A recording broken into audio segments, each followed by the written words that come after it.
Yo, what is up, Millennial Nation worldwide? I am the OG Millennial. We got some cool, fun things we're going to be talking about today. We're going to be talking about sports. We're going to be talking about a little bit of wrestling. We got some interesting things that happened on this day, but in the past. We even have some news pertaining towards uh, most valuable promotions May 16th fight. Yeah, there we go. The one with Nate Diaz going against Mike Perry, and more importantly, almost, but same, almost equal, Ronda Rousey back in the cage, right? Going against Gina Carano, the chick from X-Men, right? It's going to be a good fight. But before we get into that, I just want to say happy Cinco de Mayo, a day late, right? I hope you guys had fun and had a good event yesterday and celebrated this great Hispanic holiday and did more than just drinking, right? Uh, it's kind of funny, I guess, right? Sometimes people use certain holidays as an excuse to go out and get wasted. Cinco de Mayo sometimes is one of those holidays, I think, right along with St. Patrick's Day and even like the 4th of July, right? People are normally getting pretty blitzed and barbecuing. For me, I was just smoking, stayed home, uh, did a little bit of hanging out, right? I don't even really remember too much of what I did, man. That's how unimportant it was. But oh man, yeah, I worked yesterday. That's what I did. Yeah. So that's what I did. I got to work yesterday. It was a nice day though here in Los Angeles, California. Fire season's coming around. We got to be careful, guys. If you live in a condensed area like I do, where you're in a big city, you probably don't have too much to worry about. But if you have a lot of forestry around your house or your neighborhood, you want to try and clear that out. No need to have a bunch of dead brush out there, putting your place at risk for possible fire because the insurance for housing, I believe, in California and Los Angeles is very high. Um, Anyways, just to get into some things that have happened on this day, but in the past, interesting enough, in 1541, King Henry VIII ordered the English Bible to be printed and placed in churches promoting literacy and religious views and reform in England. Right. In 1841, apparently the world's first adhesive postage stamp, the penny black, was issued in Great Britain. And as we know, a lot of people out there are stamp collectors. Stamps have progressed throughout the generations and have even taken on quite a bit of value in many ways. Um, Roosevelt signed an executive order creating the Works Progress Administration, the WPA, that provided jobs during the Great Depression on this day back in 1935. Let's see. Oh, 2001. Pope John Paul II became the first pope to enter a mosque, visiting the Great Umayyad Mosque in Damascus, Syria. So those are some interesting facts, right, of what has happened on May 6th throughout history, right? There you go, Millennial Nation, giving a little bit of history lessons here to keep us reprised on the past. That way we don't make those same mistakes in the future.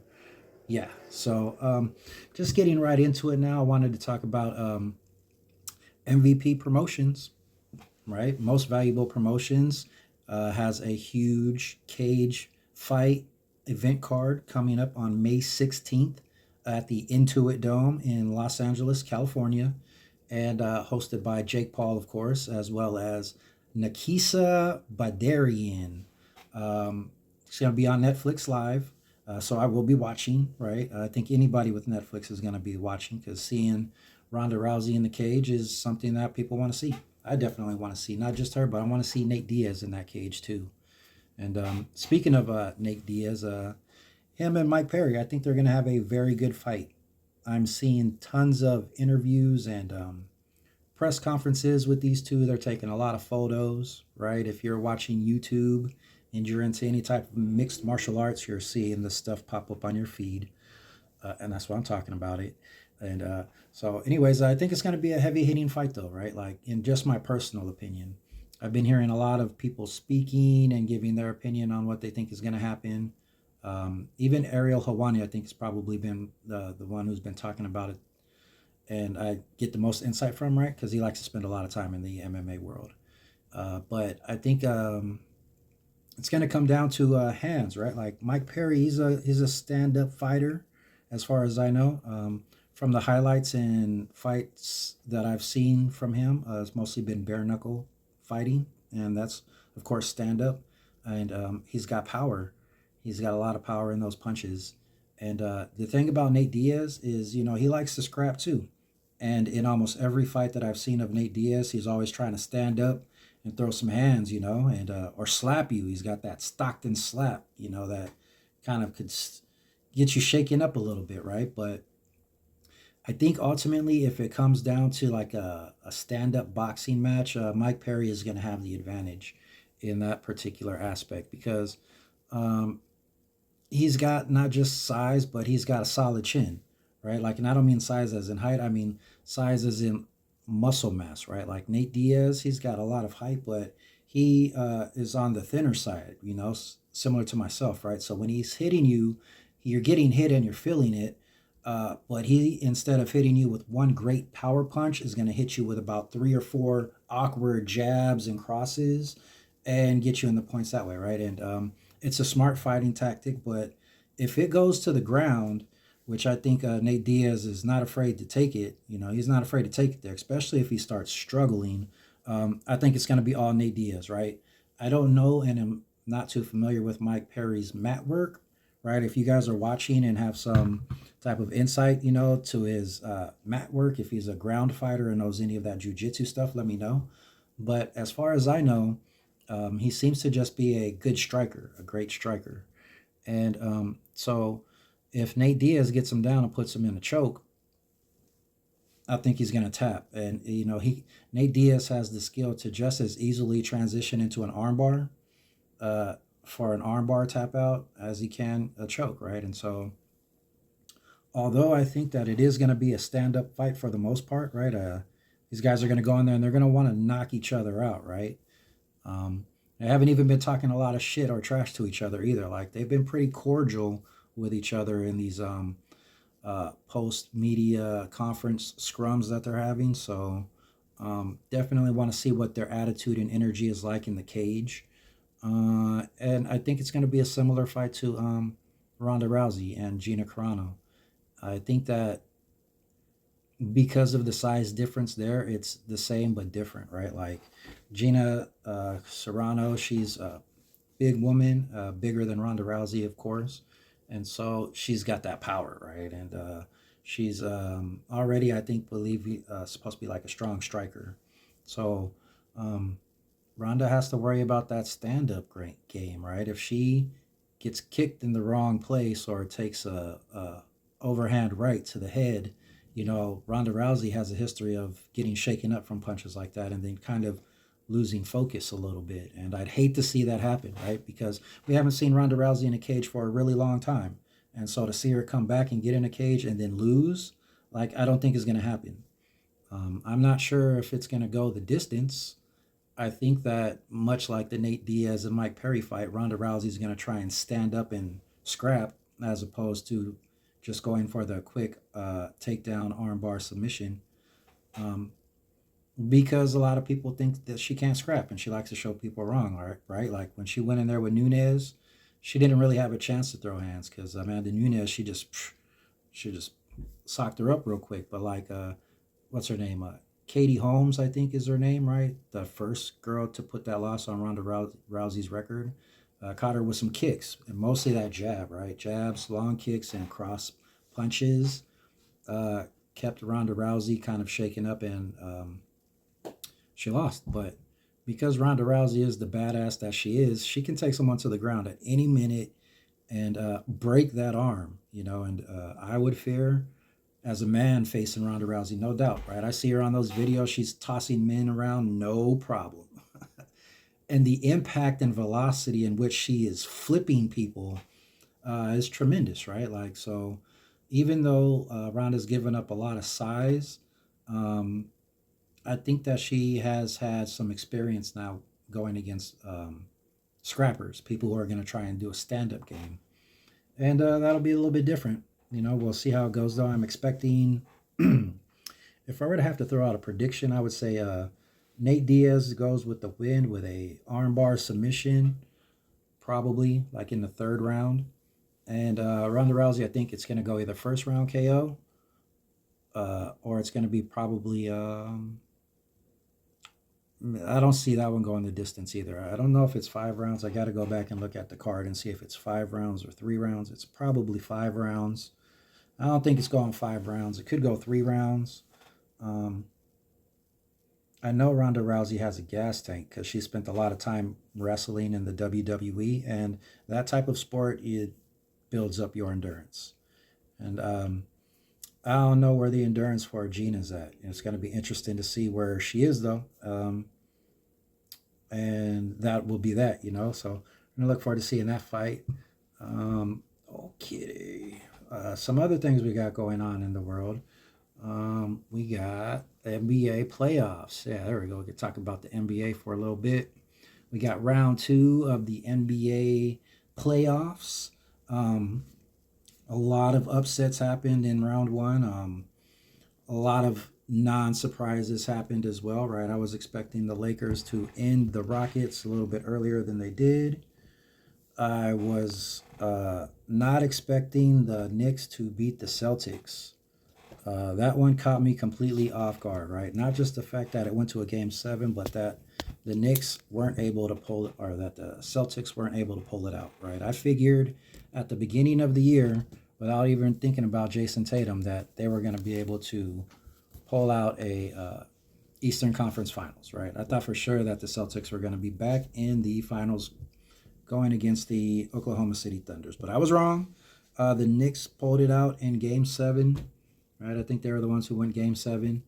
Jalen Brunson is a badass, right? Karl Anthony Towns did his job. But I was expecting a Jason Tatum to come out and move his team dominantly throughout the Eastern Conference playoffs. And that did not happen. So it's very sad in that case. The Spurs moved on, though. Pistons moved on. Thunder, they did get that sweep. And now with all of the teams well into the second round, with pretty much all of them at one game, we've all played one, maybe 2 games here. It's still completely wide open. And so I had some thoughts on some of the teams just as they are. For instance, like the Spurs and Minnesota Timberwolves matchup is, in my opinion, a good matchup because the key matchup for that is the big guys, right? You got Wemby and you got Rudy Gobert.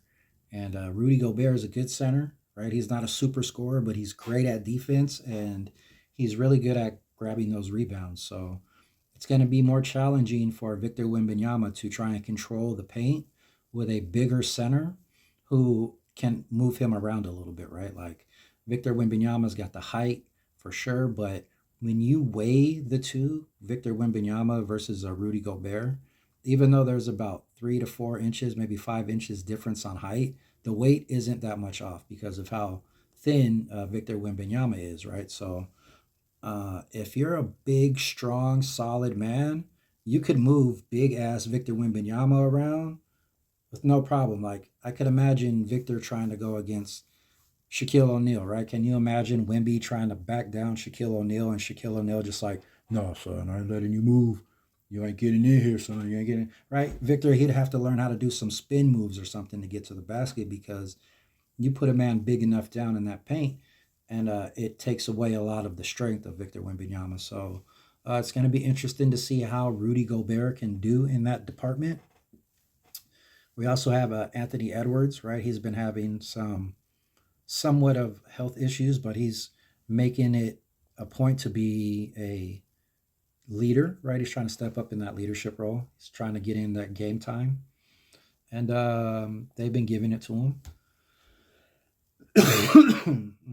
The Knicks, I think, are going to walk over the 76ers since Joel Embiid is sidelined with that leg injury, right? Like, I guess it's an ankle or a hip injury, something like that, has taken Joel Embiid, the center and all-star center of the Philly 76ers, out.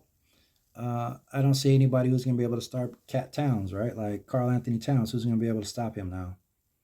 And then just with the way that the Knicks have been moving, um, I gotta give them my pick to go all the way in the East now. Like they took out, in my opinion, the most dominant team and their biggest competitors in the Celtics.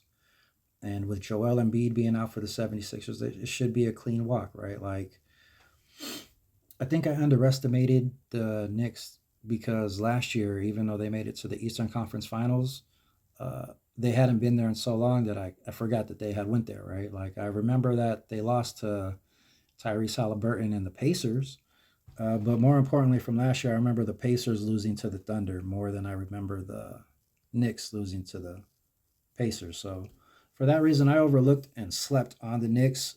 I'm sure a lot of people made that mistake, and now the Knicks are back in it, banging it out, and it looks like they are on a strong run to make it to the finals. I think that I hate to say this because I'm a Laker fan. As much as I would love to see the Lakers beat the Oklahoma City Thunders, I don't think it's going to happen. I just don't see it happening. Like the OKC is just too much of a complete team. They have every facet of a team in basketball that you need. They got a dominant center that nowadays can shoot and pop for the three. They got a great point guard. They got a good small forward. Even their small forward Williams is on the bench. They still got a backup for him, right? They got experience. And although Austin Reeves has some experience in the playoffs and LeBron has tons of experience, the rest of the team kind of not so much, right?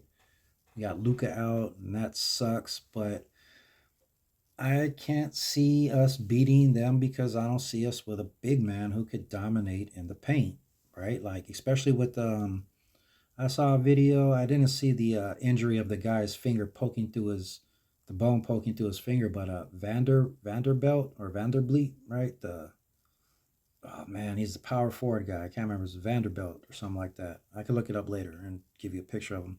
But apparently he got an injury and his bone went through his finger or something. So my point is though is we need a big man right down in that paint. We need we need a Giannis right, but we need a big man down in that paint to replace LeBron James. In my opinion, that's what's holding us back the most is LeBron James. It's not that he's not a great player; it's just that he's not as dominant as he used to be, and he's one of the biggest guys on our team. And we need a dominant big man in order to compete against these other teams who can not just move back and forth up and down the court, but has the strength and stamina to last. Uh, at least, like 16 to 20 minutes, right? Should be the time for an average center or power forward to make a point. And LeBron James can do that still, but he's not doing it as consistently as he used to 5 years ago or 10 years ago, right? Let alone 20 years ago, right? The guy's been balling for so long. So I think if we got somebody in there who can be a good asset to a Luca and an Austin Reeves as far as a big man, we'll be right back in the finals, right? If we could get somebody like a Giannis to take over, or even like I would think of Scotty Barnes, but even then we would need like a bigger center to back him up. We need one of those super dominant power forwards that can play center position. And if you have to, you could drop him down to a small forward, right? Even if we had this somebody who was the same as LeBron James, just 15 years younger, right? Or even 10 years younger. And we'll be right back in it, right? If we had a Pablo Banchero, right? Laker fans, can you imagine if we had Austin Reeves, Luka Doncic, and Pablo Banchero, right? And then you could just throw any other center out there, right? Like with a Holmgren, somehow we get Holmgren for like, like, I don't know. You get where I'm going though, right? Like we need to start looking for that replacement for LeBron. And I love LeBron, but um, for the generation that he came from, he really is the last big man, right? To like play his position. I think that's why LeBron James has been so dominant in the NBA was because he came from the last generation of if you played a big position, you had to be a big, strong guy, right? So when LeBron James goes against these teams where he's the biggest guy on the court and he's playing at a small forward position, that's weird sometimes, right? Because You would think of back in like the 90s, right? Like LeBron James would have been an average size for a small forward or a power forward, right? He might have been a little bit more muscular, but he's fitting in there right alongside with the Robert Ory's and the Kevin Garnett's. And, like, can you imagine LeBron James trying to go and defend a Kevin Garnett or, get past a Kevin Garnett? Like, I couldn't see that. Or like Kenyon Martin, right? It's just Kendrick Perkins, right? A generation of big meaty dudes down there not letting dudes just do whatever they want, right? And LeBron James got in the generation after that. And because of that, he's been so dominant and he's been able to dominate for a long time because he hasn't had too many challenges of people bigger than him uh, putting him in his place and checking him, right? Like, I don't think that LeBron James had too many matchups defensively that would like really push him. Like offensively, there's been tons of matchups, right? Like LeBron James's greatest comparison could probably be with Carmelo Anthony, right? Like they came in at the same time. They both had the biggest hype at the time, or maybe even a D Wade at that time too, right? But if you were to put Carmelo Anthony up against LeBron James, it wouldn't be like a defensive battle, right? Like it would be between like a MJ and a Kobe, even though they were different generations. It would be an offensive game, right? Who's scoring the most points, Carmelo Anthony or LeBron James, right? And so that's what I mean when I say like LeBron James is great. I don't think he's a goat though because he's one of the bigger players and there aren't too many people as big as him, right? I guess I'm just one of those old heads that's like, if you put him back in the generations where we were watching, because he's just a couple years younger than I am, right? Like he's 41, I'm 43, about to be 44. So we're the same generation, right? Like we've been watching the same guys who were banging it out when we were coming up in high school. He saw the Kendrick Perkins out there putting it down and the Kevin Garnett's. He probably tried to emulate that to an extent, right? And he took that size and he's dominated for 20 years, right? And he is the king of this generation, but in my opinion, he's not the goat. You know, if he were the goat, he'd figure out a way to beat the Oklahoma City Thunder. So this is the greatest test for LeBron James to cement his legacy as a goat.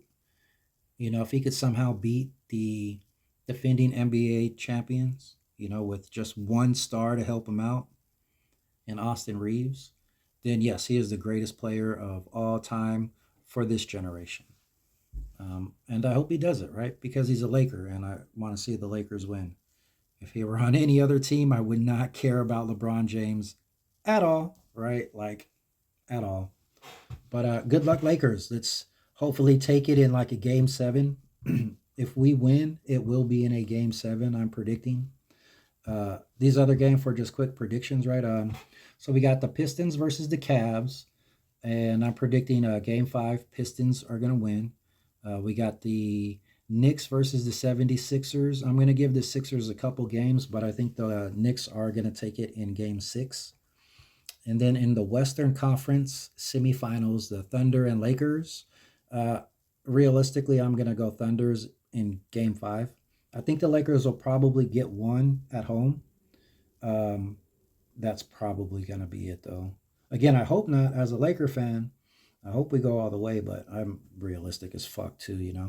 But Spurs versus the Timberwolves will be the game seven, in my opinion. I think this one's going to be those young, up and coming future talents battling it out as hard as they can to get to the Western Conference Finals, where they will have a chance to try and beat the Oklahoma City Thunder. And I think the Spurs probably have the best chance. But we will see as the time unwinds and gets there, right? Um, Other things we got going on, we got some wrestling stuff. Yep. So WWE, everybody's talking about some big name releases. They are firing people again, and a couple big names they let go. Kyrie Sane, girl from Stardom, uh, tag team partner of Asuka and the Kabuki Warrior. She was pretty good. She was entertaining, kind of small. And the one that's sad for me though is the New Day, right? Like they let go of Kofi Kingston and Xavier Woods. And I kind of understand they've been there for a long time. They're not doing too much. Uh, Go and try and see if you could get some more money from the other company for a while. And I think that's exactly what all three of them are going to do. I think they're going to go and make more money in the other company, All Elite Wrestling, and do that and see where they go for a little bit. And the New Day will for sure end up coming back to the WWE to get inducted into their Hall of Fame, right, at some point. So that will happen. But just because these names end up on the AEW roster does not mean that it will equal success. I think that if you look at the overall roster of like AEW, that they've gotten a lot of people over the years from WWE, but not all of them have made huge names for themselves in AEW. John Moxley, right, the former Dean Ambrose, obviously is probably one of the biggest names that they acquired as a previous WWE wrestler. And he is still the most dominant uh, person that they have in their business. He's on every single show. He's normally always holding some type of championship of some kind. And to be honest, he's the reason why I came over from WWE and gave AEW a chance to begin with, right? I was a big Dean Ambrose fan in The Shield, and I love the stuff he did with AJ Styles, right? That was what kind of hooked me. I never saw any of that GCW stuff, right? So I didn't know about any of that. But some other names of stars that have made it since they've crossed over. Swerve Strickland is a name. Uh, Tony Storm is another name. These two have come over and they've made not just an impact in AEW, but have created their own character and plots. And because of that, they've been able to not only be on almost all of the shows, but they've also obtained championships and have acquired levels of success that they weren't seeing in the other company, WWE. Another uh, group of people, it's actually a team that I could think of, is FTR. FTR, formerly the Revival, I guess is what they're called, but Dax and Cash Wheeler, right? They are on every show as well. And because they are in the position that they're in, you don't always necessarily see them succeeding greatly, right? Like you'll see them on TV all the time, but they're not always winning. And if they are going against competition, a lot of times the competition isn't on their level. So there's kind of that disadvantage to it. But I like seeing AEW step up, right? Like some of the people who have got let go from WWE probably won't be making it in AEW. Like I could look at the Wyatt Six and that faction of people that they let go. They let go of all those folks, even Bo Dallas. And I don't think all of them are going to end up in AEW, right? Like, although Tony Khan, the owner of AEW, has tons of money and can invest as much as he wants to and as many of these folks as he wants to, he's not going to. I think he realizes the talent that's available and the different level in which the talent is at, right? He's going to go and he's going to grab the biggest names, probably like New Day, Kyrie Sane, and maybe a couple from the Wyatts. But WWE put out a list of over 20 people that they've released over the last 2 weeks. And there's no way that all those people are going to end up on AEW's roster. They're just not. They don't need them, right? I like AEW and what they're doing right now. They're on a good run.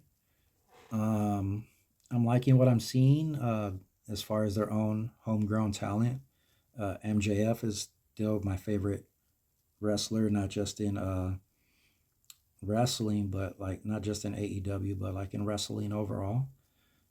And Darby Allin is good, right? Chris Statlander for the ladies, Willow Nightingale, and even though almost all of AEW's roster has independent background from like New Japan or Pro Wrestling or CMLL, these additions are helping contribute, right, to positive growth in the show for AEW, right? I love seeing a couple of the luchas, right? And I like learning about some of the people from New Japan Pro Wrestling, right? I didn't get to watch too much of that growing up, not trading tapes or anything.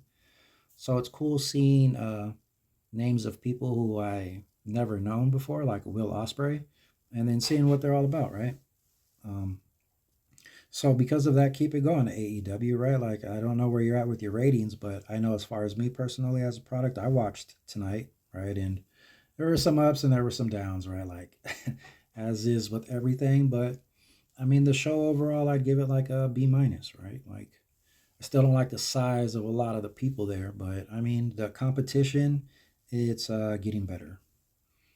And speaking of competition, their competition, WWE, they got a premium live event coming up this Saturday. They got Backlash happening. So I will probably give a review of that. Um, I don't like how the pay per view or the premium live event is happening on two different channels, though, because it just seems like it's making it more difficult for me, right? Like I got to have ESPN2 to watch half of the show and regular ESPN to watch the other half of the show. And then there's the stuff that they edit out and don't show the people in America, but show the people in the other world watching on Netflix. So it's kind of weird because I don't know what I'm missing and I have to have multiple things in order to watch one show, right? If you're making one show, you should put it on one goddamn channel, right? But you want to make my life as difficult as possible, right? Going to all these different streaming services, eventually you're going to lose me, right? I already gave up Peacock because I ain't doing Peacock, so there goes your main event, right? I ain't watching your main event anymore. So good job, WWE. If you want this to continue, keep going in the route that you're going, right? Their pay per view should be decent. They got Roman Reigns' bloodline issue happening with Jacob Fatu this time instead of Solo or Jey Uso, right? They're restarting it again with Jacob Fatu, and we'll see what happens there. I think that the Io Sky and Asuka match is going to be a great match also. The storyline has been good. The build for it has been great. I've been wanting to see these two scrap since I first saw Io Sky hit NXT. As soon as she hit NXT and was dominating in NXT, I was like, all right, she's going to go against Asuka, and it's going to be a great match. Let's see it. And here it is, like 6 or 7 years later, it's finally happening. So I'm glad they pulled the trigger on it, right? It sucks that Kyrie Sane isn't going to be there unless they bring her back for like some type of special appearance. But she was, Kyrie Sane was a vital part of the conflict between Asuka and Io Sky for like the last year to 2 years.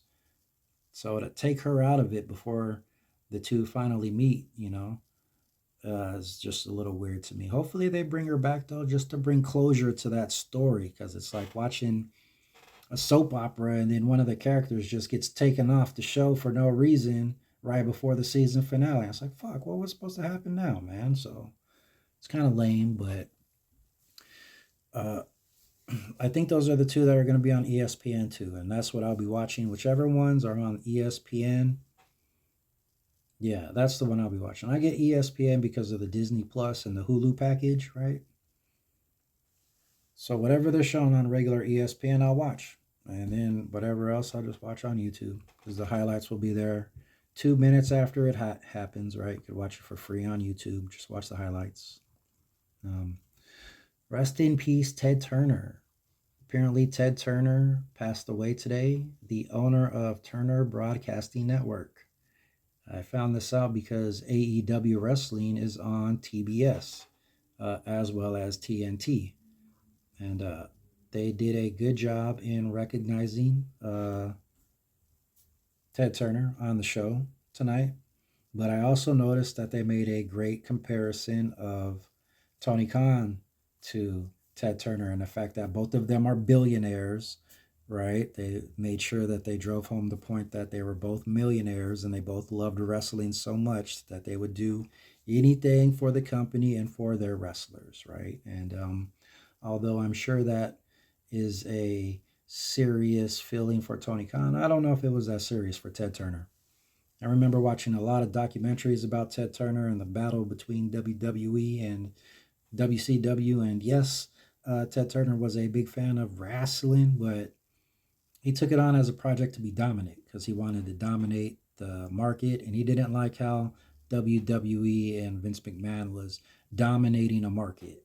And that's the only reason why he got into the business, right? And thank goodness he did, because he did set a foundation on the channel TBS, right? A lot of the sponsors weren't watching it, and that's why the original show WCW failed on TBS, was because a lot of the sponsors just started pulling out because it was a bad product. A lot of people think AEW is a bad product. I don't think so. It's okay. They just got a lot of work to do, right? They got a lot of growing to do, and it's fun watching them try and grow and learn through it all, right?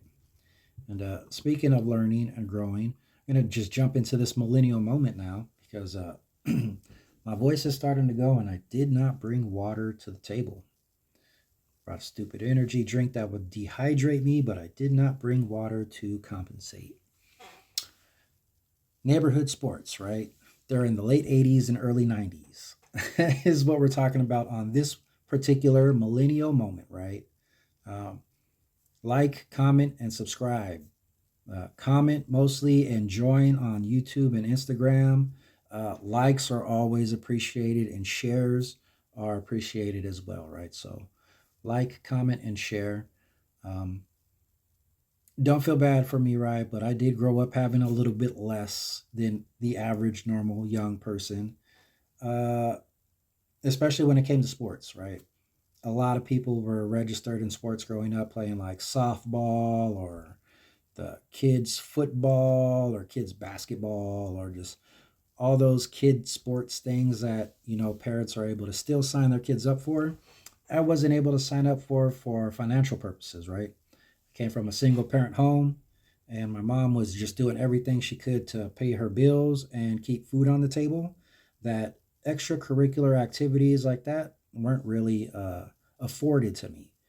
She did try, though. I give my mom all the credit in the world. She signed me up for a karate class as a kid, and that was fun. I learned a little bit of discipline and had the gi, right? But I kicked the kid in the nose and broke his nose, and I stopped going after that. So that was pretty much the end of my extracurricular activities after school, as far as sports go, financially. But I did find ways to still have fun, right? And I don't know. Growing up for me, it was a little bit different, because a lot of the sports that I ended up playing were just like sports in the neighborhood, right? Like, some people enrolled in football, like pee wee football. I was playing football in the streets. Some people, they signed up for basketball and would go play pee wee basketball, and I would jump gates and go play basketballs in schools, right? And so that's really how it was for me, right? Like, when I wanted to play football, me and some friends would go out in the street with a football, and the cars were the out of bounds lines, and normally it was a street lamp to street lamp was the end zone, right? And you could throw, you could run, you could pass, right? You could tackling wasn't in favor, but if you got shoved really hard into a car, right, then you just gotta take that hit. But that was my football growing up, right? You didn't have pads on, there were no helmets. There were, all right, we got six of us, we're in the street. You run, I'm gonna throw you the ball, try and catch it and get to that light post. If you make it to that light post, you score a touchdown. Whoever got the most touchdowns, hey, you get it, right? And if you either got ran over by a car because you didn't see it coming, or you ran into a parked car, then that was on you, right? That's the damage of playing football. You got to watch out for those defenders, right? Like, watch out for those deep safeties, man. And during the 80s and 90s, these were back when cars were still made of metal, right? If you ran into the side of a Cadillac or an Oldsmobile Cutlass, right? Like, you probably had a bruise on your arm. You might have a mild concussion if you went head first into the back of an old school Jeep, right? A Jeep Cherokee or something. But basketball is a little bit different, right? A lot of kids were at the schools, they were learning how to run drills and passing drills and dribbling drills and shoot the ball with your finger and all that proper shit, right? Me, a couple friends, we would go and jump a gate, go to the local school, hit that gate, and shoot the basketball at the school courts, right? That was fun. Um, if I was by myself and I didn't want to do that, I would just go and get my basketball and shoot into the trash can in the alley, right? Uh, not working on the shot so much, but I got a lot of dribble time in, right? I learned how to get my handles down dribbling a basketball. And that's how sports were for me growing up. Like, and I'm sure probably for a lot of us who were born in the late 80s, early 80s, early 90s, right? You spent a lot of time outdoors. And your parents called you to come in, you came in, and it was because it was dinner time, right? But you had to get called to come in because you were always outdoors, right? And I had video games at that time. I had cartoons, but I made sure that I had outdoor time with my friends too. And I don't know if that's necessarily something that's still happening. Yeah, I'm sure the young people are still getting out there and doing stuff, but I haven't seen anybody in the streets playing street hockey or street football in a long time. So swimming was a fun one. Never had a swim team or a swim coach, right? When I learned how to swim, my mom took me down to the YMCA. I was like 3 or 4. They did the program where they throw you in, right? And you either sink or swim, right? So threw me in and I swam. I learned how to swim that day, right? So, but if I wanted to go swimming after that, though, as like a young kid in like the late 80s, early 90s, the only way, unless I were able to go to a friend's house, I would have to. I would lived in Rialto in California at the time, and there was a high school called Eisenhower High School. I think it was like off a baseline or something like that. And we would climb that gate and we would jump in the swimming pools there. They had a big Olympic sized swimming pool. They had the big high dive. Uh, the diving board for the high dive was about as high as the gate was that we had to climb over to get in there to begin with. So that was fun. It was the first time I ever went off a super high dive. First time I ever dove into a pool off of a high dive. A deep pool that went 12 feet, not 8 feet, right? That was kind of crazy. But the craziest thing is the fact that we never got caught by security, right? High schools be having security, man. How were we able to scale that gate and spend an hour to 2 hours swimming in these swimming pools without getting caught, man? It's kind of funny to me, right? But even when the helicopters would fly overhead, right? We'd hear the helicopters flying overhead. So we duck down under the water, right? Stay under the water and they can't see you. You become invisible to the helicopters because they can't see. But them motherfucking helicopters be having that infrared. They see you hiding under that. They saw us hiding under that water, right? They just never got out there, man. So these are the things I don't think are being experienced by the youths anymore, man. But as I flash back to life as a millennial growing up, it sometimes seems like life was a lot easier back then than it is now. But I heard the old people saying that when I was a kid. So was it really better for them when they were young? Or is it going to be the same 50 years from now where you Gen A's or what is it? Gen Z's and alphas, right? Or our age, your OG Gen Z's and baby OG alphas, right? Y'all gonna be my age and talking the same shit like, oh, our generation is the best generation. We had to have regular internet. Now everything is on 3D, right? I don't I don't know what it's gonna be, but hopefully I'm around for another 40 years to find out, right? So and you guys tune in next time to find out more stuff about Millennial Nation worldwide. We'll see what we're talking about, right? I do want to thank you guys for tuning in and listening to me. If you listen this long, right? 43 minutes, man. We're gonna do a lot of chopped up videos, right? Chopping a lot of stuff up. I appreciate those of you guys who are listening and following, right? Like we got YouTube up to 29 now. Instagram, we're at almost 200. I've been doing this for like 4 or 5 months now, and it seems to be slow, but we're getting some momentum. When I say me, I mean me and you, the viewer, right? We're doing this together. I'll make the content, you watch and like the content, and we will grow this community together, right? So, like, comment, and subscribe for sure. The OG Millennial, thank you for listening and listening to me get up here and talk about bullshit sports stuff, wrestling stuff, even sometimes news stuff. Uh, but we're going to flash back, y'all. We're going to keep it all in the family, too. That Millennial Nation worldwide family, man. All right. Y'all have a good one. And be safe. Be safe.